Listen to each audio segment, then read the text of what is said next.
Agora vamos falar sobre o gráfico de barras. O gráfico de barras, a gente tem, né, a determinação dos dados agrupados por classes e cada classe possui um número de ocorrência, que também chamamos de frequência. Eu vou explicar um pouquinho o que é frequência para vocês mais lá na frente, mas frequência é aquilo que vem a ser repetido, é algo frequente. Frequência significa isso.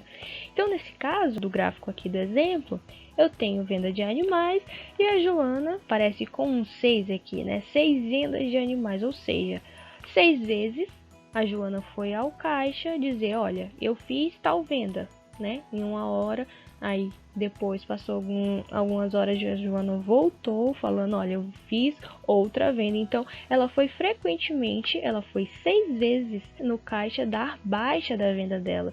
Aqui, ó, o Gustavo foi 18 vezes no caixa. Então, 18 vezes foi a frequência em que o Gustavo foi lá no caixa da baixa, né, das vendas que ele fez dos animaizinhos.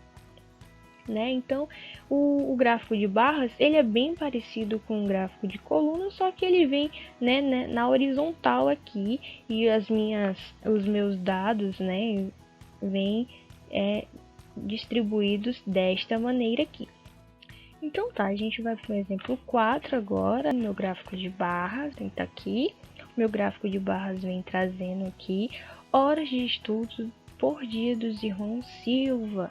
Então aqui, ó, Samuel Silva e Marina Silva, eles decidiram comparar a quantidade de horas que cada um estudou durante aqui esses 6 dias. Então tá aqui os meus dias e aqui no eixo, né, horizontal vem representando as minhas horas. O questionamento, a pergunta diz o seguinte, a gente vem trazendo aqui.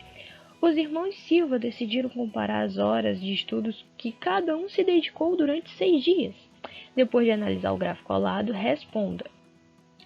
Qual dos irmãos estudou mais durante 6 dias? Então, o que eu tenho? Ele quer saber qual dos irmãos se dedicou mais nos estudos durante esses 3 dias. Então, eu vou somar. O do Samuel, eu tenho que somar todas as barrinhas azuis, para me saber a quantidade total de horas, e a da Marina, todas as barrinhas lilás. Então, vamos começar pelo do Samuel. O Samuel, no primeiro dia, ele estudou 2 horas e meia. No segundo dia, ele estudou 5 horas. No terceiro dia, ele estudou 3. No quarto dia, ele estudou 2,5. No quinto dia, ele estudou 4. E no último dia, até aqui, ele estudou 3 horas. O que nos dá pra gente um total de 20 horas. 20 horas de estudo ao todo durante esses 6 dias.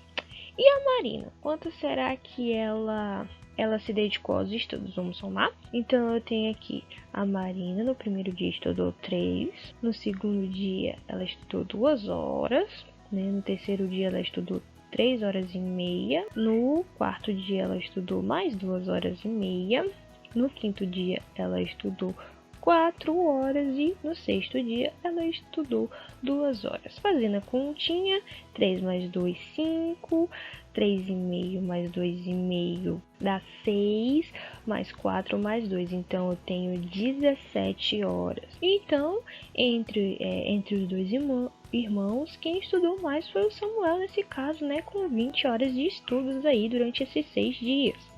Então, agora na letra B, a gente tem o seguinte.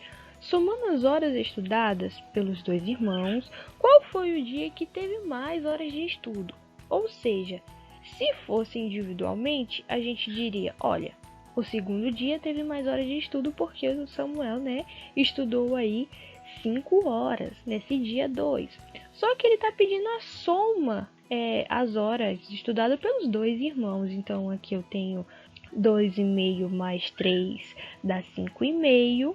Aqui 5 mais 2 dá 7. 3,5 mais 3 dá 6,5. 2,5 mais 2,5 dá 5.